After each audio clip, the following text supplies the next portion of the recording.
മക്കളെ, അപ്പം നമ്മുടെ കുട്ടികൾ പലരും എപ്പോഴും പറയുന്നൊരു പ്രശ്നമാണ് മിസ് ഫോക്കസ് കിട്ടുന്നില്ല, അല്ലെങ്കിൽ കോൺസെൻട്രേഷനോട് കൂടി പഠിക്കാൻ പറ്റുന്നില്ല, അല്ലെങ്കിൽ ഫോക്കസ് ഇല്ല എന്നുള്ള കാര്യങ്ങൾ അല്ലേ. പഠിക്കണം എന്നൊക്കെ വിചാരിച്ചിരിക്കും, പക്ഷേ കുറച്ച് കഴിയുമ്പോഴാണ് നമ്മൾ റിയലൈസ് ചെയ്യുന്നത് നമ്മൾ പഠിക്കുകയില്ലായിരുന്നു, നമ്മൾ ഫോണിൽ ഇൻസ്റ്റഗ്രാമിൽ റീൽസ് കാണുമായിരുന്നു. ഏതോ ഒരു മൊമെന്റിൽ നമ്മൾ ഫോൺ എടുത്തു, നമ്മൾ ഇൻസ്റ്റഗ്രാം കാണാൻ തുടങ്ങി, പിന്നെ നമ്മൾ പഠിക്കുകയാണെന്നുള്ളൊരു ബോധം തന്നെ വിട്ട് നമ്മൾ ഇങ്ങനെ റീൽസ് കണ്ട് ഒരു 1 hour 2 hour ഒക്കെ കഴിയുമ്പോഴായിരിക്കും അയ്യോ ഞാൻ പഠിക്കാനിരുന്നതാണല്ലോ എന്ന് ചിന്തിച്ചത്. അങ്ങനെ സമയമൊക്കെ പോയി, പിന്നെ ആകെ ഒരു കുറ്റബോധം, ഞാൻ പഠിക്കാൻ വിചാരിച്ചിട്ട് ഞാനത് ചെയ്തില്ലല്ലോ. അങ്ങനെ ആ ഒരു ദിവസം അവസാനിപ്പിക്കുന്ന കുറേ പേരുണ്ടാവും. മിസ് ഈ പറയുന്നതിനോട് നിങ്ങൾ യോജിക്കുന്നുണ്ടെങ്കിൽ നിങ്ങളൊന്ന് കമൻറ്റ് ചെയ്യുക. ഓക്കെ, അപ്പം ഈ ഫോക്കസ് ഇല്ല അല്ലെങ്കിൽ ഫോക്കസ് കിട്ടുന്നില്ല എന്ന് പറയുന്ന മക്കളോട് മിസ്സിൻ്റെ ഒരു കാര്യം ചോദിക്കാനുണ്ട്. നിങ്ങൾക്ക് ആക്ച്വലി ഫോക്കസ് ഉണ്ട് അല്ലേ? നിങ്ങൾക്ക് ഇല്ല എന്ന് തോന്നുകയല്ലേ ചെയ്യുന്നത്? അതൊരു സിമ്പിൾ കാര്യം പറഞ്ഞു കഴിഞ്ഞാൽ നിങ്ങൾക്ക് മനസ്സിലാവും. അതായത് നിങ്ങൾക്ക് ഇഷ്ടമുള്ളൊരു കാര്യം, നിങ്ങളുടെ ഇഷ്ടമുള്ളൊരു മൂവി കാണുന്നതാവാം, ചിലപ്പോൾ നിങ്ങൾ ഗെയിം കളിക്കുന്നതാവാം, അല്ലെങ്കിൽ നിങ്ങൾക്ക് ഇഷ്ടമുള്ള നിങ്ങളുടെ ഫ്രണ്ട്സിനോടോ ആരോടെങ്കിലും സംസാരിച്ചുകൊണ്ടിരിക്കുന്നതാവാം. അപ്പോൾ അല്ലെങ്കിൽ നമുക്ക് ഇഷ്ടമുള്ള കാര്യങ്ങളെക്കുറിച്ച് നമ്മളിങ്ങനെ ചിന്തിച്ചുകൊണ്ടിരിക്കുമ്പോഴാവാം, അല്ലെങ്കിൽ ഇൻസ്റ്റഗ്രാമിൽ റീൽസ് കാണുമ്പോഴായിരിക്കാം. അപ്പോൾ നമ്മളോട് വേറെ ആരെങ്കിലും, നമ്മുടെ തൊട്ടടുത്തിരുന്ന ഒരാൾ സംസാരിച്ചാൽ പോലും നമ്മളത് അറിയാറില്ല. കുറച്ച് കഴിയുമ്പോഴായിരിക്കും നമ്മളിങ്ങനെ വിളിക്കുമ്പോഴായിരിക്കും ഞാൻ പറഞ്ഞത് വല്ലതും നീ കേട്ടോ എന്നൊക്കെ ചോദിക്കുമ്പോഴായിരിക്കും ഓ നീ എന്തായിരുന്നു പറഞ്ഞത് ഒന്നുകൂടി പറഞ്ഞേ എന്ന് നമ്മൾ വിചാരിക്കും. അപ്പം അത്രയധികം ഫോക്കസ് ഉള്ള ആൾക്കാരാണ് നിങ്ങൾ അല്ലേ, അല്ലെങ്കിൽ നമ്മൾ. അപ്പം നമുക്ക് ഫോക്കസ് ഇല്ല എന്ന് പറയുന്നത് ശരിയല്ല, നമ്മൾക്ക് പഠനത്തിൽ ഫോക്കസ് ചെയ്യാൻ പറ്റുന്നില്ല, അതല്ലേ കുറച്ചുകൂടി കറക്റ്റ്. അപ്പോൾ നമുക്ക് എന്തുകൊണ്ടാണ് മറ്റുള്ള കാര്യങ്ങൾ ചെയ്യുന്ന സമയത്ത് നല്ലപോലെ കോൺസെൻട്രേഷനോട് കൂടി ചെയ്യാൻ പറ്റുന്നു, പക്ഷെ പഠനത്തിലേക്ക് വരുമ്പോൾ നമുക്ക് പറ്റാത്ത എന്താണെന്ന് വെച്ച് കഴിഞ്ഞാൽ ബേസിക് ആയിട്ടുള്ളൊരു കാര്യം, മറ്റുള്ള കാര്യങ്ങൾക്ക് നമ്മൾ ഒത്തിരി സമയം കൊടുക്കുന്നുണ്ട്. അതിങ്ങനെ ചെയ്ത് അതിലൊരു ഇഷ്ടം നമുക്ക് കൂടും. എങ്ങനെ ഇഷ്ടം കൂടുന്നേ? നമ്മളൊരു കാര്യം കണ്ടിന്യൂസ് ആയിട്ട് ചെയ്യുന്ന സമയത്ത് നമ്മുടെ ബ്രെയിനിൽ ഡോപ്പമീൻ്റെ റിലീസ് ഉണ്ടാവും. ഈ ഡോപ്പമീൻ എന്ന് പറഞ്ഞാൽ നമ്മളൊരു കാര്യം ചെയ്ത് ഇഷ്ടമാകുമ്പോൾ നമ്മുടെ ബ്രെയിനിൽ റിലീസ് ചെയ്യുന്ന ഒരു കെമിക്കലാണ്. അപ്പോൾ ഈ ഡോപ്പമീൻ ഒരു പെർട്ടിക്കുലർ കാര്യത്തിൽ ഇങ്ങനെ വന്നുകൊണ്ടിരുന്നു കഴിഞ്ഞാൽ പിന്നെ മറ്റുള്ള കാര്യങ്ങൾ ചെയ്യാൻ നമുക്ക് ഡോപ്പമീൻ ഉണ്ടാവില്ല, തീർന്നു പോകും, പിന്നെ കുറച്ച് ബ്രേക്ക് എടുക്കേണ്ടി വരും. ഓക്കെ, അപ്പം നിങ്ങൾ ഏത് കാര്യമാണോ കൂടുതൽ ഇഷ്ടപ്പെട്ട് ചെയ്യുന്നത് അവിടെയായിരിക്കും നിങ്ങൾക്ക് ചെയ്യാൻ പറ്റുക. അതായത് നമ്മൾ പഠനത്തിന് വേണ്ടിയിട്ട് ഒരു സമയം നമ്മൾ കൊടുത്തിട്ടുണ്ടാവില്ല, കൊടുത്തു കഴിഞ്ഞാലല്ലേ അതിനുവേണ്ടി നമുക്ക് ഇഷ്ടം വരുന്നുണ്ടോ ഇല്ലയോ എന്നൊക്കെ നമുക്ക് മനസ്സിലാക്കാൻ പറ്റുള്ളൂ. അപ്പോൾ എൻ്റെ കുട്ടികൾ ആദ്യം ചെയ്യേണ്ടത് നമ്മൾ പഠിച്ചു തുടങ്ങുക എന്നുള്ളതാണ്. അപ്പോൾ അതിൽ തന്നെ നിങ്ങൾക്ക് എന്തുകൊണ്ടാണ് ഫോക്കസ് കിട്ടാത്തതെന്ന് ചോദിച്ചു കഴിഞ്ഞാൽ നമുക്ക് 2 തരത്തിലുള്ള ഫോക്കസ് ഉണ്ട്. ഒന്നാണ് സ്കാറ്റേർഡ് ഫോക്കസ്, മറ്റേതാണ് ഡയറക്റ്റഡ് ഫോക്കസ്. ഇതിൽ ഡയറക്റ്റഡ് ഫോക്കസ് ആണ് നമുക്ക് വേണ്ടത്. അതായത് ഡയറക്റ്റഡ് ഫോക്കസ് എന്ന് പറയുമ്പോൾ ഒരു കാര്യത്തിൽ നമ്മൾക്ക് അതിന് മാത്രമായിട്ട് കോൺസെൻട്രേറ്റ് ചെയ്യാൻ പറ്റണം.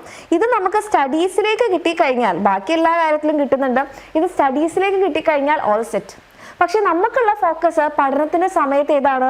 സ്കാറ്റേർഡ് ഫോക്കസ് ആണ്. അതായത് പഠിക്കാൻ ഇങ്ങനെ ഇരിക്കുന്നുണ്ടാകും, അപ്പോഴായിരിക്കും നമ്മുടെ ഫോണിനകത്തൊരു ലൈറ്റ് അല്ല എന്തോ ഒരു നോട്ടിഫിക്കേഷൻ വന്നിട്ടുണ്ട്, അല്ലെങ്കിൽ ടിങ് എന്ന് പറഞ്ഞൊരു സൗണ്ട്. അപ്പം നമുക്കൊരു ടെൻഡൻസി എന്തായിരിക്കും ആ മെസ്സേജ് അല്ലേ, എന്തായിരിക്കും ആ നോട്ടിഫിക്കേഷൻ. അല്ലെങ്കിൽ നമ്മളിങ്ങനെ പഠിച്ചുകൊണ്ടിരിക്കുമ്പോഴായിരിക്കും അമ്മ വിളിക്കുന്നത്, അതേ ഭക്ഷണം ആയിട്ടുണ്ടേ, നമുക്ക് വിശക്കുന്നുണ്ടെങ്കിൽ നീ വന്നു എന്ന് പറയും. അപ്പോൾ നമ്മൾ വിചാരിക്കും നമുക്ക് ഇതുവരെ വിശന്ന് തുടങ്ങിയിട്ടുണ്ടാവില്ല, ഓ ഭക്ഷണം ആയില്ലേ, അപ്പം നമ്മൾ അതിനെക്കുറിച്ച് ചിന്തിക്കാൻ തുടങ്ങും. അല്ലെങ്കിൽ നമ്മളിങ്ങനെ പഠിച്ചുകൊണ്ടിരിക്കുമ്പോഴായിരിക്കും തൊട്ടടുത്ത റൂമിലോ അല്ലെങ്കിൽ നമ്മുടെ ടി വിയിൽ നല്ലൊരു അടിപൊളി പാട്ട്, അത് ഏതായിരുന്നു ആ പാട്ട്, അല്ലെങ്കിൽ നമ്മൾ ആ പാട്ടിനനുസരിച്ച് ഇങ്ങനെ താളം കൊട്ടാൻ തുടങ്ങും അല്ലേ. അപ്പോൾ നമ്മൾക്ക് എന്ത് ചെയ്യാൻ പറ്റുന്നില്ല, ചുറ്റുപാടിലേക്ക് നമ്മുടെ ഫോക്കസ് സ്കാറ്റേർഡ് ആയി പോവാണ്. അപ്പോൾ അത് നമുക്ക് മാറ്റിയിട്ട് നമുക്ക് നമ്മുടെ ഡയറക്റ്റഡ് ഫോക്കസിലേക്ക് കൊണ്ടുവരണം. അപ്പോൾ നമ്മൾക്ക് ഈ ഒരു ഡയറക്റ്റഡ് ഫോക്കസ് നമ്മുടെ പഠനത്തിൽ കിട്ടാൻ നമ്മൾ ആദ്യം ചെയ്യേണ്ട ഒരു കാര്യം നമ്മൾ ഡിസ്ട്രാക്ഷൻസ് അവോയ്ഡ് ചെയ്യുക എന്നുള്ളതാണ്. ഇതാണ് നമ്പർ 1. അതായത് നിങ്ങൾ പഠിച്ചുകൊണ്ടിരിക്കുന്ന സമയത്ത് ഒരു കാരണവശാലും നിങ്ങളുടെ ഫോണ് ഈ നോട്ടിഫിക്കേഷനൊക്കെ ഓൺ ആക്കിയിട്ട് നിങ്ങളുടെ മുന്നിൽ വെക്കരുത്. നിങ്ങളിപ്പോൾ ചിലപ്പോൾ ഫോണിലൂടെ, ഇപ്പോൾ നമ്മുടെ ബാച്ചിലുള്ള മക്കളൊക്കെ ആണെങ്കിൽ ലൈവ് ക്ലാസ്സും അതല്ലാത്ത ക്ലാസ്സുകളും വർക്ക്ഷീറ്റും ഒക്കെ ചെയ്തത് ഏതിലായിരിക്കും? നമ്മുടെ ഫോണിലായിരിക്കും. അങ്ങനെയാണെന്നുണ്ടെങ്കിൽ നിങ്ങൾ ബാക്കിയുള്ളതെല്ലാം എന്ത് ചെയ്യണം? ഡിസേബിൾ ചെയ്ത് വെച്ചതിന് ശേഷം മാത്രം എന്ത് ചെയ്യുക? ആ ഒരു ഫോണിൽ ആ കാര്യം ചെയ്യാം. ഓക്കെ, അങ്ങനെ ചെയ്തതിന് ശേഷം മാത്രം നിങ്ങൾ പഠിക്കാനിരിക്കുക. ഫോണിലൂടെയാണ് നിങ്ങൾ പഠിക്കണമെന്നുണ്ടെങ്കിൽ. ഇനി അതല്ല, നിങ്ങൾ ടെക്സ്റ്റ് ബുക്ക് നോക്കിയാണ് നോട്ട് നോക്കിയാണ് പഠിക്കണമെന്നുണ്ടെങ്കിൽ ഫോൺ നിങ്ങളുടെ കൺമുന്നിൽ നിന്ന് മാറ്റി വെക്കാം. ഓക്കെ, അതേപോലെ തന്നെ അമ്മേനോട് അച്ഛനോടൊക്കെ പഠിക്കാൻ പോകുമ്പോൾ പറയാം, അമ്മ അച്ഛ ഇപ്പം എന്നെ കുറച്ച് നേരം വിളിക്കരുത്, ഞാൻ പഠിക്കാൻ പോവാണ്. ഓക്കെ, ഇനിയിപ്പോൾ തൊട്ടടുത്ത റൂമിൽ നിന്ന് നിങ്ങൾക്ക് എന്തെങ്കിലും മ്യൂസിക് ഒക്കെ കേൾക്കാൻ ചാൻസ് ഉണ്ടെങ്കിൽ എന്ത് ചെയ്യുക? റൂം ക്ലോസ് ചെയ്തിട്ട് പഠിക്കാം. ഓക്കെ.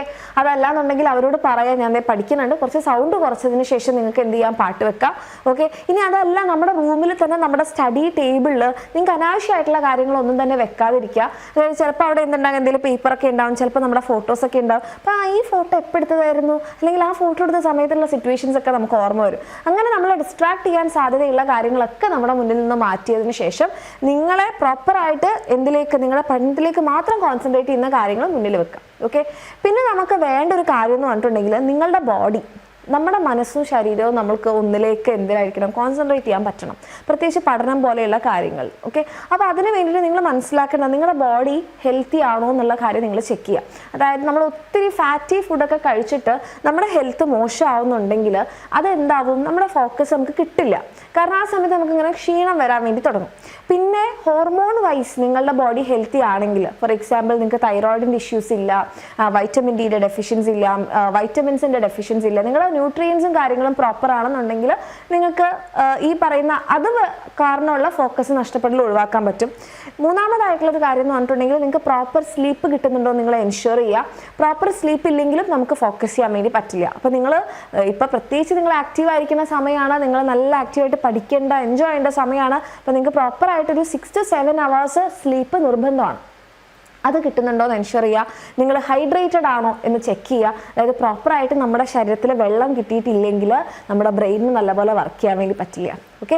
അപ്പോൾ നമ്മുടെ ബോഡീനെ ഹെൽത്തി ആക്കി നിർത്താൻ നിങ്ങൾക്ക് ചെയ്യാൻ പറ്റുന്നത്, അല്ലെങ്കിൽ ഫോക്കസ് കൂട്ടാൻ പറ്റുന്ന നിങ്ങൾക്ക് എക്സസൈസുകൾ, നിങ്ങൾക്ക് മെഡിറ്റേഷൻ ചെയ്യാം. അപ്പം മെഡിറ്റേഷൻ എന്ന് പറയുമ്പോൾ വേറെന്തോ സംഭവമാണെന്നൊന്നും കരുതണ്ട, പലതരത്തിലുള്ള മെഡിറ്റേഷൻ ഉണ്ട്. അപ്പം നിങ്ങൾക്ക് സിമ്പിളായിട്ട് ചെയ്യാൻ പറ്റുന്നതാണ് ഒരു നല്ല സമാധാനമായിട്ടുള്ളൊരു സ്ഥലത്ത് ഇരുന്നിട്ട്, ഓക്കെ, നല്ലപോലെ റിലാക്സ് ചെയ്തിരുന്നിട്ട് കണ്ണടച്ചിട്ട് നിങ്ങൾക്ക് എന്തെങ്കിലും ഒരു കാര്യത്തിലേക്ക് കോൺസെൻട്രേറ്റ് ചെയ്യുക. അതായത് നിങ്ങൾ എന്ത് ശ്രദ്ധിക്കുക, കണ്ണടച്ചതിന് ശേഷം നിങ്ങളുടെ ബ്രീത്തിങ് ശ്രദ്ധിക്കുക, നിങ്ങളുടെ ഹാർട്ട് ബീറ്റ് ശ്രദ്ധിക്കുക.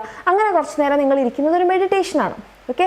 അപ്പോൾ നിങ്ങൾക്ക് അങ്ങനെ മെഡിറ്റേഷൻ നിങ്ങൾക്ക് പ്രാക്ടീസ് ചെയ്യാം, അല്ലെങ്കിൽ യോഗ ചെയ്യാം, അല്ലെങ്കിൽ എന്തെങ്കിലും കുറച്ച് നേരം ഒന്ന് നടന്നു വന്നു കഴിഞ്ഞാൽ മതി. അങ്ങനെ ഏതെങ്കിലും രീതിയിൽ നിങ്ങളുടെ ബോഡീനെ ഹെൽത്തി ആക്കുന്ന കാര്യങ്ങൾ, എക്സസൈസിൽ നിങ്ങൾ ഇൻവോൾവ് ആവാം. ഈ പറഞ്ഞ കാര്യങ്ങളൊക്കെ ചെയ്ത് നിങ്ങളുടെ ബോഡി ഹെൽത്തി ആണെങ്കിൽ ആ ഒരു 50% നമുക്ക് ഓക്കെ ആണല്ലോ. പിന്നെ നമുക്ക് ബാക്കിയുള്ള കാര്യങ്ങൾ ചെക്ക് ചെയ്താൽ മതി. അപ്പോൾ മേക്ക് ഷുവർ ദാറ്റ് എൻ്റെ കുട്ടികളെല്ലാവരും ഹെൽത്തി ആയിട്ടാണ് ഇരിക്കുന്നത് എന്നുള്ളത്. പ്രോപ്പർ ഭക്ഷണം, ന്യൂട്രിയൻസ്, വെള്ളം, ഉറക്കം, എക്സസൈസ് ഇതൊക്കെ ചെയ്യുന്നുണ്ടെന്ന് എൻഷുർ ചെയ്യാം. ദെൻ നമ്മൾക്ക് ഈ കോൺസെൻട്രേഷൻ എന്ന് പറയുന്നത്, അത് മിസ് പറഞ്ഞു, അതൊരു സ്കില്ലാണ്. എല്ലാവർക്കും ജനിക്കുമ്പോൾ തന്നെ അല്ലെ, കുറച്ച് ആൾക്കാർ അവർ നല്ലോണം പഠിക്കുന്നുണ്ട്, കുറച്ച് നേരം ഇരിക്കുമ്പോഴത്തേക്ക് അവരെല്ലാം പഠിച്ചു കഴിയും, എനിക്ക് മണിക്കൂറുകളോളം ഇരുന്നിട്ടൊന്നും പഠിക്കാൻ പറ്റുന്നില്ല, അവരൊക്കെ എന്ത് ഭാഗ്യവാൻ, അവർ ജനിക്കുമ്പോൾ തന്നെ ഫോക്കസ് ഉണ്ട്. അങ്ങനെ ഒരു സംഭവം ഇല്ല എന്ന് എൻ്റെ കുട്ടികൾ മനസ്സിലാക്കുക. അതായത് ആരും തന്നെ ജനിക്കുമ്പോൾ തന്നെ ഫോക്കസോട് കൂടിയിട്ട് ജനിക്കുന്നില്ല, അത് നമ്മൾ ഡെവലപ്പ് ചെയ്തെടുക്കുന്ന ഒരു സ്കില്ലാണ്. ഓക്കെ. അതിനാണ് മിസ് പറഞ്ഞ ഈ മെഡിറ്റേഷനൊക്കെ നിങ്ങളൊന്ന് ചെയ്ത് നോക്കിക്കഴിഞ്ഞാൽ നമുക്ക് എന്ത് ചെയ്യാൻ വേണ്ടി പറ്റും, കോൺസെൻട്രേഷൻ്റെ ആ ഒരു അളവ് നമുക്ക് കൂട്ടാം. പ്രത്യേകിച്ച് ഇന്നത്തെ നമ്മുടെ ആ ഒരു അവസ്ഥ, നമ്മൾ കുറേ സമയം സോഷ്യൽ മീഡിയയിലാണ്, പ്രത്യേകിച്ച് ഇൻസ്റ്റഗ്രാമിലെ റീൽസാണ്. അപ്പോൾ റീൽസ് നിങ്ങൾ ഏകദേശം എത്ര മിനിറ്റ് കാണാറുണ്ട്? വളരെ ഇൻട്രസ്റ്റിംഗ് ആയിട്ടുള്ളതാണെങ്കിൽ 1 മിനിറ്റൊക്കെ നമ്മൾ കംപ്ലീറ്റ് ആയിട്ട് കാണും, അല്ലെങ്കിൽ നമ്മൾ ഒന്ന് കഴിഞ്ഞ് അടുത്തതിലേക്ക് നമ്മളിങ്ങനെ ഓടിച്ചുകൊണ്ടേയിരിക്കും അല്ലേ. അപ്പം നമ്മൾക്ക് ഒരു റീലിലെ ഒരു 15 seconds പോലും നമുക്ക് കുറച്ച് നേരം കണ്ടിരിക്കാൻ പറ്റുന്നില്ല. അപ്പം നിങ്ങളുടെ അത്രയും അറ്റൻഷൻ സ്പാൻ അല്ലെങ്കിൽ നിങ്ങളുടെ ഫോക്കസ് അത്രയും ചുരുങ്ങിക്കൊണ്ടിരിക്കുകയാണ്. അപ്പം നമ്മൾ എന്ത് ചെയ്യണം, ആദ്യം തന്നെ ഇങ്ങനത്തെ സോഷ്യൽ മീഡിയ പ്ലാറ്റ്ഫോംസിൽ ഇങ്ങനെ നമ്മൾ ടൈം കുറയ്ക്കുന്ന, നമ്മുടെ ഫോക്കസ് നഷ്ടപ്പെടുന്ന കാര്യങ്ങൾ നമ്മൾ കുറയ്ക്കണം. ഓക്കെ. അതിനുശേഷം നമ്മൾ ഈ പറയുന്ന മെഡിറ്റേഷനോ കാര്യങ്ങളൊക്കെ ഒന്ന് പ്രാക്ടീസ് ചെയ്ത് കഴിഞ്ഞാൽ, ആദ്യം നിങ്ങളൊരു 10 മിനിറ്റ് കോൺസെൻട്രേഷൻ ചെയ്യാൻ വേണ്ടി ഒന്ന് ട്രൈ ചെയ്ത് നോക്കുക. അല്ലെങ്കിൽ നിങ്ങൾ 10 മിനിറ്റ് ഞാൻ ഫോണൊന്നും ഉപയോഗിക്കില്ല, ഞാൻ എൻ്റെ ഈ പഠനത്തിൽ മാത്രം, അല്ലെങ്കിൽ ഈ ബുക്ക് വായിക്കുന്നതിൽ മാത്രം, ഈ ടോപ്പിക്ക് പഠിക്കുന്നതിൽ മാത്രം ഞാൻ ചെയ്യും. അങ്ങനെ എല്ലാ ദിവസവും നിങ്ങളൊരു 10 മിനിറ്റ് വെച്ച് കൂട്ടി നോക്കുക. അങ്ങനെ നമുക്ക് അരമണിക്കൂറിലെത്തിക്കാം, 1 മണിക്കൂറിലെത്തിക്കാം, അങ്ങനെ നമുക്കിത് കൂട്ടാൻ വേണ്ടി പറ്റും. ഓക്കെ. അപ്പോൾ ഒരിക്കലും എൻ്റെ കുട്ടികളെ തെറ്റിദ്ധരിക്കരുത്, ഇതൊരു അനുഗ്രഹമായിട്ട് എല്ലാവർക്കും കിട്ടുന്നതാണ്, നമുക്ക് ഡെവലപ്പ് ചെയ്തെടുക്കാൻ പറ്റുന്നതാണ്. അങ്ങനെ നമ്മൾ ചെയ്ത് അത് നമ്മുടെ ഒരു ഹാബിറ്റായിട്ട് മാറും. ഇപ്പോൾ നമ്മൾ ജനിച്ചപ്പോൾ തന്നെ നമുക്ക് എല്ലാവർക്കും പല്ല് തേക്കാൻ അറിയായിരുന്നോ? ഇല്ല. അപ്പോൾ നമ്മളോട് അമ്മ പറഞ്ഞ എല്ലാ ദിവസവും നമ്മളിങ്ങനെ പല്ല് തേപ്പിച്ച് ഇപ്പോൾ ഓട്ടോമാറ്റിക്കലി നിങ്ങൾ എഴുന്നേറ്റ് കഴിഞ്ഞ് കഴിഞ്ഞാൽ നിങ്ങൾ പല്ല് തേക്കും അല്ല, അതൊരു ഹാബിറ്റായിട്ട് മാറി. അപ്പോൾ അതേപോലെ നിങ്ങൾ എന്ത് ചെയ്യുക, എല്ലാ ദിവസവും ഒരു കുറച്ച് സമയം ഞാൻ ഫോൺ ഉപയോഗിക്കില്ല, ഞാൻ ഈ സമയം എന്തായാലും പഠിക്കുക മാത്രമേ ചെയ്യുള്ളൂ എന്ന് നിങ്ങൾ ഫിക്സ് ചെയ്യുക. ഓക്കെ. അത് നിങ്ങൾ ആ സമയത്ത് ഫോൺ തീരെ ഉപയോഗിക്കാതെ നോക്കൂ. അപ്പോൾ ആ സമയമാകുമ്പം നമുക്ക് രാവിലെ എഴുന്നേറ്റ് ഓട്ടോമാറ്റിക്കലി പല്ല് തേക്കാൻ തോന്നുന്നത് പോലെ ആ ഒരു സമയമാകുമ്പോൾ ഓട്ടോമാറ്റിക്കലി നിങ്ങൾക്ക് പഠിക്കാനുള്ള ആ ഒരു തോന്നൽ വരും. ഓക്കെ, നമുക്ക് വെറുതെ ഇരിക്കുന്ന സമയത്ത് ഫോൺ എടുക്കാൻ ഒരു ടെൻഡൻസി ഇല്ലേ? അത് എന്തുകൊണ്ടാണ്? അത് നിങ്ങൾക്കിപ്പോൾ ഒരു ഹാബിറ്റായിട്ട് മാറി, നിങ്ങൾ അതാണ് എപ്പോഴും ചെയ്തുകൊണ്ടിരിക്കുന്നത്. അപ്പോൾ വെറുതെ ഇരിക്കുമ്പോൾ തന്നെ ഫോണിൽ എന്തെങ്കിലും നോട്ടിഫിക്കേഷൻ ഉണ്ടോ, എന്തെങ്കിലും മെസ്സേജ് ഉണ്ടോ എന്ന് നമുക്കൊരു ടെൻഡൻസി വരാണ്. അപ്പോൾ അത് മാറ്റാൻ വേണ്ടിയിട്ട് നമ്മൾക്ക് ഇതേ ടെൻഡൻസിനെ നമ്മുടെ പഠനത്തിലേക്ക് കൊണ്ടുവന്നാൽ മതി. ഓക്കെ, പിന്നെ എൻ്റെ കുട്ടികൾ മനസ്സിലാക്കേണ്ട ഒരു കാര്യം, പഠിക്കാനിരിക്കുമ്പോൾ ഒരു ലോങ് സ്ട്രെച്ച് ഇരുന്ന് പഠിക്കരുത്. അതായത് ഞാനിന്ന് ആ 3 മണിക്കൂർ കണ്ടിന്യൂസ് ആയിട്ട് പഠിക്കും, അങ്ങനെ ഇരിക്കുമ്പോൾ നമുക്ക് ഒരിക്കലും ഫോക്കസ് കിട്ടില്ല. അതായത് ഒരു സാധാരണ നമ്മുടെ മനുഷ്യന്മാരുടെ നോർമൽ അറ്റൻഷൻ സ്പാൻ എന്ന് പറയുന്നത് ഒരു 25 മിനിറ്റ്സ് ആണ്. അത് നമുക്ക് മാക്സിമം പോയി കഴിഞ്ഞാൽ 45 മിനിറ്റ്സിലേക്ക് എത്തിക്കാം. ഓക്കെ, അപ്പം ഒരു 25 മിനിറ്റ്സ് നിങ്ങളൊരു കണ്ടിന്യൂസ് സ്ട്രെച്ച് ഇരുന്ന് കഴിഞ്ഞാൽ നിങ്ങളൊരു 5 മിനിറ്റ് ബ്രേക്ക് എടുക്കണം. ഓക്കെ, 5 മിനിറ്റ് എന്ത് ചെയ്യണം? ബ്രേക്ക് എടുക്കണം. അതിനുശേഷം വീണ്ടും നിങ്ങൾക്ക് 25 മിനിറ്റ്സ് പഠിക്കാം. ദെൻ വീണ്ടും നിങ്ങൾ എന്ത് ചെയ്യാം? ഒരു 5 മിനിറ്റ് ബ്രേക്ക് എടുക്കാം. ഇപ്പോൾ നിങ്ങൾ പഠിച്ചുകൊണ്ടിരിക്കുന്ന സമയത്ത് 25 മിനിറ്റ്സായി വേഗം ബ്രേക്ക് എടുക്കാം, അങ്ങനെയല്ല. ഒരു മിനിമം ടൈം നിങ്ങൾക്ക് തോന്നുകയാണ്, ഓ ഈ ടോപ്പിക്ക് പഠിച്ചു, ഞാൻ ഇത്രയും നേരം ഇരുന്നിട്ടുണ്ട്, അങ്ങനെയാണെങ്കിൽ ഒരു ബ്രേക്ക് എടുക്കാം. അല്ലെങ്കിൽ നിങ്ങൾക്ക് ബ്രേക്ക് എടുക്കണം എന്ന് തോന്നുമ്പോൾ ഒരു 5 മിനിറ്റ് ബ്രേക്ക് എടുക്കാം. ബ്രേക്ക് എടുക്കുമ്പോൾ പ്രത്യേകം ശ്രദ്ധിക്കേണ്ട കാര്യം, ആ ബ്രേക്ക് നിങ്ങളുടെ ബ്രെയിനിനെ എന്ത് ചെയ്യണം? സ്റ്റിമുലേറ്റ് ചെയ്യുന്ന ബ്രേക്ക് ആവരുത്, അൺസ്റ്റിമുലേറ്റ് ചെയ്യുന്ന ബ്രേക്ക് ആയിരിക്കണം. അതായത് ഇപ്പം മിസ് നിങ്ങളോട് പറയാണ്, നിങ്ങളൊരു റൗണ്ട് ഓടി വന്നു, ഒരു റൗണ്ട് കൂടെ പോയി ഓടി വാ എന്ന് പറഞ്ഞാലോ? പറ്റില്ല അല്ലേ? അപ്പോൾ നിങ്ങൾ എന്താ പറയുക? മിസ് ഞാൻ ഒരു 5 മിനിറ്റ് റെസ്റ്റ് എടുക്കട്ടെ, എന്നിട്ട് ഞാൻ ഓടാം. അപ്പോൾ ഞാൻ നിങ്ങളോട് പറയാണ്, ഏതായാലും 5 മിനിറ്റ് റെസ്റ്റ് എടുക്കല്ലേ, കുറച്ച് ചാടി കളിച്ചോ എന്ന് പറഞ്ഞാൽ നിങ്ങൾ എന്ത് പറയും? മിസ് ചാടി കളിക്കുക എന്ന് പറഞ്ഞാൽ ഒരു എക്സസൈസ് അല്ലേ, അത് ബ്രേക്ക് ആവില്ലല്ലോ എന്ന് നിങ്ങൾ പറയും അല്ലേ? അതേ കാര്യമാണ് നിങ്ങൾ ഈ 25 മിനിറ്റ് പഠിച്ചതിന് ശേഷം നിങ്ങൾ 5 മിനിറ്റ് ഫോൺ യൂസ് ചെയ്യുമ്പോൾ സംഭവിക്കുന്നത്. ഈ 25 മിനിറ്റ് നിങ്ങൾ നിങ്ങളുടെ ബ്രെയിനിനെ സ്റ്റിമുലേറ്റ് ചെയ്തുകൊണ്ടേ ഇരിക്കുന്നു അല്ലേ? പിന്നെ നിങ്ങൾ 5 മിനിറ്റ് ഫോൺ നോക്കുമ്പോൾ എന്താ ചെയ്യണത്? വീണ്ടും സ്റ്റിമുലേഷനാണ് കിട്ടുന്നത്. അപ്പോൾ അവിടെ ആക്ച്വലി ബ്രേക്ക് എന്ന് പറയുന്ന കാര്യം സംഭവിക്കുന്നില്ല. ഓക്കെ, അപ്പോൾ ആക്ച്വൽ ബ്രേക്ക് എന്ന് ഉദ്ദേശിക്കുന്നത് നിങ്ങളൊന്ന് ബോഡി ഇരുന്നിടത്തൊന്ന് എഴുന്നേറ്റൊന്ന് സ്ട്രെച്ച് ഒക്കെ ചെയ്യുക, കുറച്ചൊന്ന് വെള്ളം കുടിക്കുക, ഒന്ന് അങ്ങോട്ടും ഇങ്ങോട്ടൊക്കെ ഒന്ന് നടന്നൊന്ന് വന്നു കഴിഞ്ഞാൽ, അല്ലെങ്കിൽ ഒന്ന് കാമായിട്ട് ഒരു 5 മിനിറ്റ് നിങ്ങൾക്ക് ഇരിക്കാം. ഇങ്ങനെ ഒരു 3 cycle, 25 minutes 5 minute break, 25 minutes 5 minute break, 25 minutes 5 minute break. അത് കഴിഞ്ഞാൽ നിങ്ങൾക്ക് ഒരു ലോങ് ബ്രേക്ക് എടുക്കാം. അതും വീണ്ടും നിങ്ങൾക്ക് എന്തിനുള്ള സമയമല്ല, ഫോൺ യൂസ് ചെയ്യാനുള്ള ടൈമല്ല, ആ സമയം എഫക്റ്റീവായിട്ട് നമ്മുടെ ബ്രെയിനെ അൺസ്റ്റിമുലേറ്റ് ചെയ്യേണ്ട സമയമാണ്. എന്ന് വെച്ച് കഴിഞ്ഞാൽ നിങ്ങൾക്കൊരു പവർ നാപ്പ് എടുക്കാം, 20 മിനിറ്റ്സ് അലാം വെച്ച് ഉറങ്ങാം.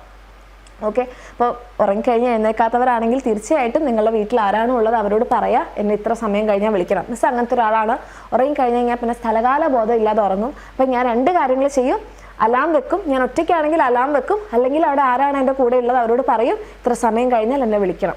ഓക്കെ, ഈ 2 കാര്യങ്ങൾ ചെയ്തു നോക്കുക, ഭയങ്കര വ്യത്യാസമായിരിക്കും. ഈ കാര്യമാണ് നമ്മൾ പറയാറുണ്ട്, രാവിലെ നിങ്ങൾ പഠിക്കുന്ന സമയത്ത് നിങ്ങൾ ഭയങ്കര ഫ്രഷ് ആയിരിക്കും, നിങ്ങളുടെ ബ്രെയിനിൽ അപ്പോൾ തന്നെ എല്ലാം കയറും. കാരണം എന്താണെന്ന് വെച്ച് കഴിഞ്ഞാൽ അത്രയും നേരം നമ്മളായിട്ടൊരു സ്റ്റിമുലേഷനും ബ്രെയിന് കൊടുത്തിട്ടില്ല, നമ്മൾ ഉറങ്ങുമായിരുന്നു, നമ്മുടെ ബ്രെയിൻ പ്രോസസ്സിങ്ങും കാര്യങ്ങളൊക്കെ ചെയ്യുമായിരുന്നു. പിന്നെ നിങ്ങൾ പഠിക്കുമ്പോൾ ഒരു ഫ്രഷ് സ്റ്റിമുലസ് ആണ് കൊടുക്കുന്നത്, അപ്പോൾ നിങ്ങൾക്ക് പെട്ടെന്ന് തലയിൽ കയറും. ഇതേ സെയിം കാര്യമാണ് നിങ്ങൾ ബ്രേക്ക് എടുക്കുമ്പോഴും ചെയ്യേണ്ടത്. ഓക്കെ, ഈ രീതിയിൽ എൻ്റെ കുട്ടികൾ നിങ്ങൾ ചെയ്യുകയാണെന്നുണ്ടെങ്കിൽ നിങ്ങൾക്ക് തന്നെ അതിൻ്റെ വ്യത്യാസം മനസ്സിലാവും. അപ്പം മിസ് ഈ പറഞ്ഞ കാര്യങ്ങളൊന്ന് ചെയ്തു നോക്കുക, നിങ്ങൾക്ക് താനേ ഫോക്കസ് കിട്ടും. ഓക്കെ, നന്നായിട്ട് പഠിക്കാനും പറ്റും.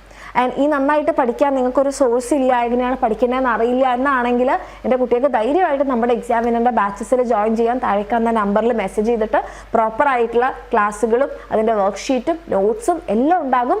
അങ്ങനെ പഠിക്കണം താല്പര്യമുള്ള മക്കളാണെന്നുണ്ടെങ്കിൽ നിങ്ങൾ ഇനിയും വൈകിട്ടില്ല, എൻ്റെ കുട്ടികൾക്ക് താഴേക്കാവുന്ന നമ്പറിൽ മെസ്സേജ് ചെയ്യാം, അഡ്മിഷൻ എടുക്കാം. All the very best.